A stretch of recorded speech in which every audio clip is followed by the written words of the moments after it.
Olá minha joia, sou Hugo Bandeira. Quando você ver algum bolsonarista chamando o governo Lula de corrupto, mostre esse vídeo a ele. Espia. Semana em que Josimar Maranhãozinho, do PL do Maranhão, Pastor Gil, do PL do Maranhão e Bosco Costa, do PL de Sergipe, que é suplente, foi enviada pela PGR uma denúncia acusando esses três políticos de formação de quadrilha, de organização criminosa, melhor dizendo, liderada por Josimar Maranhãozinho, voltada à indevida comercialização de emendas parlamentares. Eu queria saber onde é que tem comercialização devida, mas isso é só uma questão semântica. Entre janeiro e agosto de 2020, os dois solicitaram de um prefeito do interior do Maranhão o pagamento de 1,7 milhão, que seria dado em contrapartida de cerca de 6,7 milhões em emendas parlamentares para a cidade. E aí eu queria relembrar uma entrevista do mesmo ano do Major Olímpio, que faleceu de Covid, o que ele disse numa entrevista ao Jornal das 10 naquele ano. Vamos dar uma olhada. No Senado foram oferecidos, sim, a inúmeros senadores 30 milhões de reais para indicar nas suas bases políticas. Pois eu até te mando a planilha com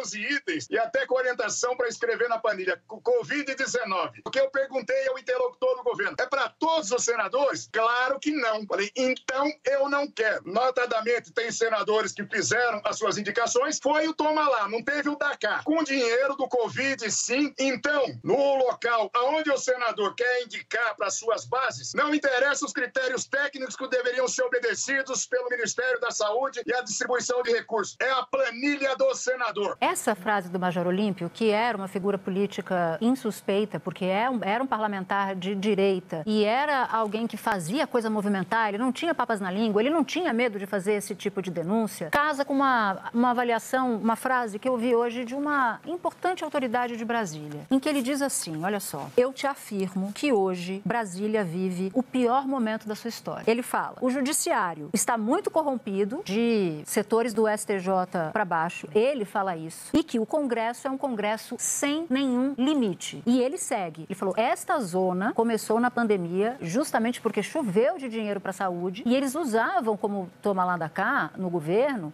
não precisava ser para saúde, não precisava ser para, quer dizer, não precisava ser para Covid, precisava que tivesse emenda logo para desovar aquele dinheiro todo. Da pandemia e trouxe o Major Olímpio que se rebela contra o sistema adotado pelo governo Bolsonaro para se manter de pé no Congresso e acaba sendo, de certa forma, apartado pelo bolsonarismo e, fatidicamente, morre de Covid-19. Ele que estava denunciando desvio de dinheiro da saúde. Se você voltar, você vai lembrar que o primeiro grande escândalo que tem um ministro de governo que é pego ali em situação vexatória, gravado, grampeado, com o prefeito dizendo que estava entregando barra de ouro em troca de dinheiro de onde? Emenda. Do MEC para receber, inclusive, receber bíblias impressas, foi o ministro da Educação do governo Bolsonaro. A Covid-19 acontece e o governo lida tão mal com ela, naquele momento, o governo Bolsonaro, que cria-se o chamado orçamento de guerra, com o orçamento impositivo, que é o nascedouro do orçamento secreto, já andando. O orçamento de guerra era o quê? Era uma licença para você gastar fora do teto de gastos, porque você tinha uma emergência sanitária. Foi muito mal gasto, o nosso ministro da Saúde era o Pazuello, eu sempre ressalto, né, que tirava a máscara para poder ouvir melhor, destampava a boca para ver se o ouvido funcionava, e a gente tinha uma gestão que acabou ficando na mão do Congresso. Paralelamente a isso, trocou a guarda, Rodrigo Maia, que era o idealizador do orçamento impositivo para escapar da garra do governo Bolsonaro, para poder ter o Congresso, o controle das emendas, é substituído por Arthur Lira, que bota a sua maquininha para rodar e meu amigo, do lado do Davi Alcolumbre, atual presidente do Senado, vira isso que nós estamos vendo hoje. O montante de dinheiro que um personagem local, desconhecido para o Brasil, o rei do lixo, você acostuma com esse apelido porque ele vai vir pesado no noticiário. A quantidade de dinheiro que este personagem, sozinho, é acusado de mexer debaixo dos panos por meio de orçamento secreto, é um prenúncio, Natuza. E a história dele, quando vem à tona, porque a polícia está investigando, deixa uma parte do Congresso Nacional num estado de amedrontamento. Foi a prisão dele que levou um líder, um presidente de partido, a me dizer que hoje o Congresso vive sob ameaça e o temor de uma lava-jato parlamentar.